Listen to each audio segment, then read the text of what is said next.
अगर बोरियत से परेशान हो तो ये वीडियो जरूर देखना। हमारे चैनल पर हर दिन मिलता है कुछ नया और मजेदार। हमें सब्सक्राइब करो और लाइक करो ताकि मजे की एक भी वीडियो मिस ना हो। बेल आइकन दबाना मत भूलना क्योंकि यहाँ हर दिन है कुछ नया आपके लिए। तो चलो जुड़ो हमारे साथ और बनाओ अपना हर दिन खास। विक्रम एक सीधा साधा आदमी था। वो एक छोटे से गांव में रहता था जो सूरजमुखी के खेतों के बीच बसा हुआ था। जिंदगी धीमी थी और एक जैसी। सूरज उगता था, सूरज डूबता था। विक्रम खेतों में काम करता था, अपनी छोटी सी किराने की दुकान संभालता था।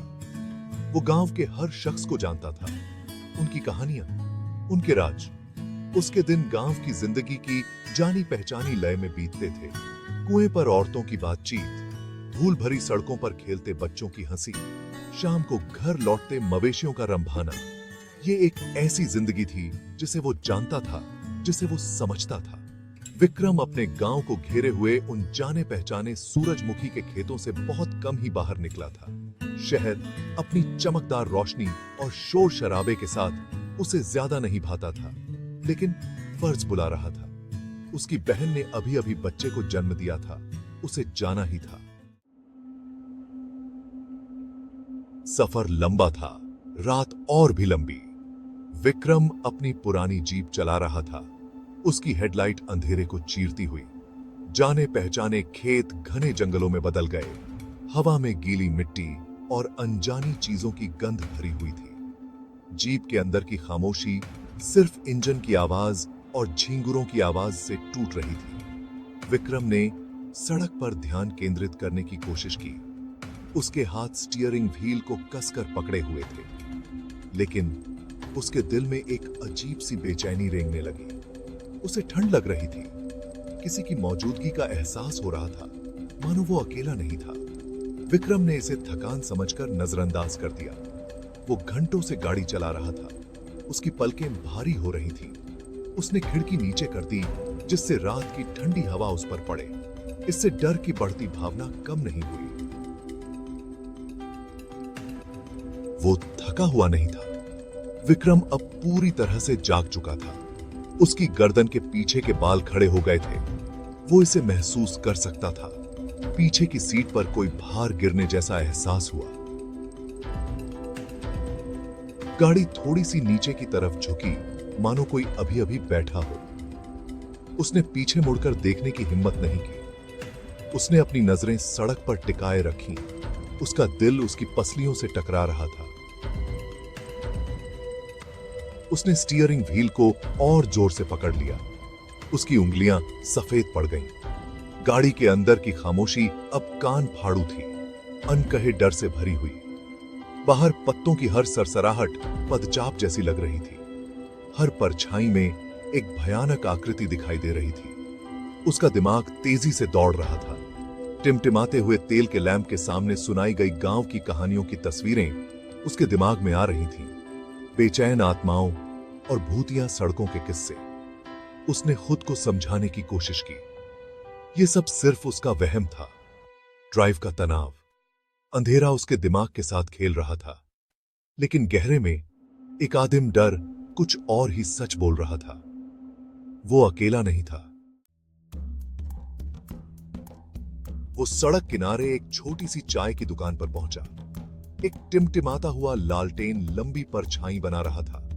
एक बूढ़ा आदमी भाप से भरे कप पर झुका हुआ बैठा था। धुएं के कारण उसकी आंखें सिकुड़ गई थीं। इंसानी संपर्क की चाहत में आश्वासन के लिए विक्रम ने गाड़ी रोक दी।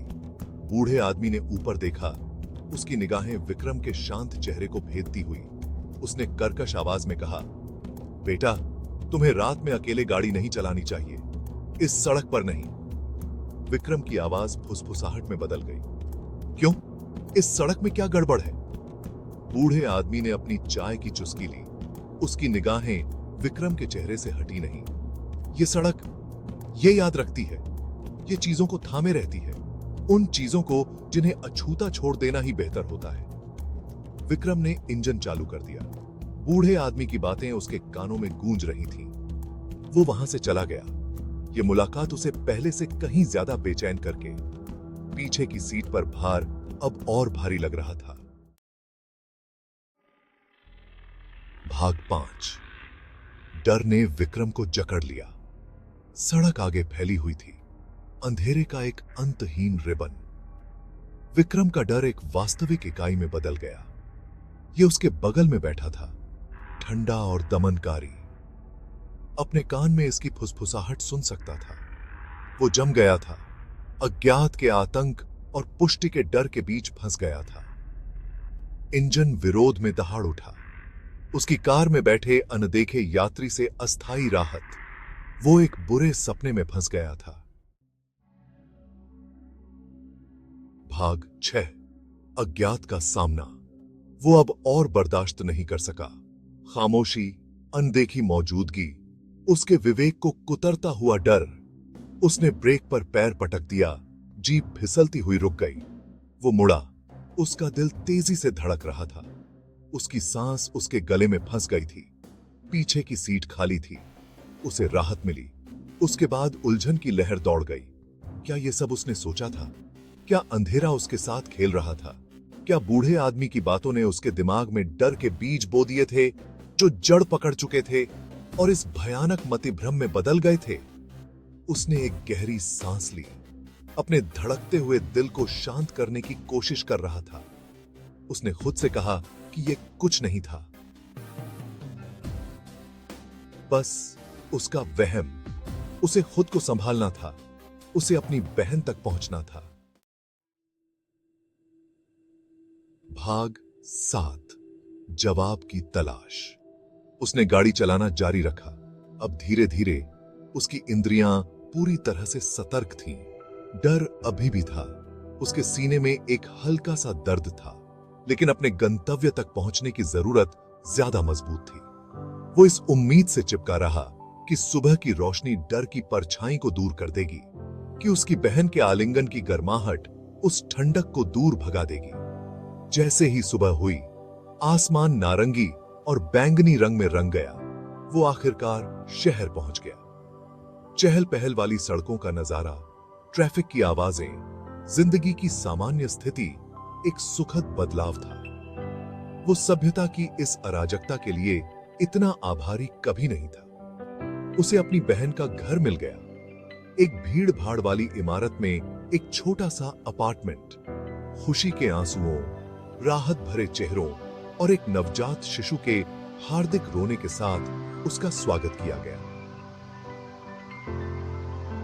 कुछ देर के लिए वो रात की भयावहता को भूलने में सफल रहा, लेकिन यादें ताजा रहीं। उसके दिमाग के किनारों पर एक काला धब्बा। वो जानता था कि वो इसे नजरअंदाज नहीं कर सकता। उसे समझना था। उसे जवाब ढूंढने थे। भाग 8। गांव का ओझा। अपने गांव वापस आकर उसने गांव के सबसे बुजुर्ग व्यक्ति को ढूंढा। एक ऐसी महिला जिसे उसकी बुद्धिमानी और आध्यात्मिक दुनिया से उसके जुड़ाव के लिए जाना जाता था। उसने उसे सब कुछ बता दिया। भारी मौजूदगी, बूढ़े आदमी की चेतावनी, डर जो उसे कफन की तरह चिपक गया था। उसने धैर्यपूर्वक उसकी बात सुनी। उसकी आंखें समझ से भरी हुई थीं। कभी कभी उसने कहा, उसकी आवाज इस बात के साथ की धीमी लेकिन दृढ़ थी। हमारी दुनिया और दूसरी दुनिया के बीच का पर्दा पतला होता है, खास तौर पर उन सड़कों पर जहां दुख और पीड़ा ने अपनी छाप छोड़ी है। उसने उसे सुरक्षा के लिए पहनने के लिए एक ताबीज दिया, जड़ी बूटियों और प्रार्थनाओं से भरा एक छोटा सा थैला। उसने कहा, आत्माओं के तरीकों को समझना आपके बस की बात नहीं है, बल्कि खुद के भीतर शांति खोजना है। भाग 9। अज्ञात के साथ जीना। विक्रम अपनी जिंदगी में लौट आया, लेकिन वो बदल चुका था। वो हमेशा ताबीज अपने पास रखता था। उस रात की एक ठोस याद। डर उसे पूरी तरह से कभी नहीं छोड़ पाया, लेकिन उसने इसके साथ जीना सीख लिया। वो उस सड़क पर गाड़ी चलाता रहा, हर बार घबराहट और स्वीकृति के मिश्रण के साथ। वो जानता था कि कुछ चीजों को समझाया नहीं जा सकता है। कुछ मुलाकातें आत्मा पर एक अमिट छाप छोड़ जाती हैं। उसने अज्ञात का सम्मान करना, उस पतले पर्दे को स्वीकार करना सीखा जो जीवित लोगों की दुनिया को आत्माओं के दायरे से अलग करता है। उसे इस विश्वास में सुकून मिला कि कभी-कभी सबसे भयानक अनुभव सबसे ज्यादा ज्ञानवर्धक भी हो सकते हैं। जीवन की नाजुकता और हमारी समझ से परे के रहस्यों की एक कठोर याद दिलाते हैं।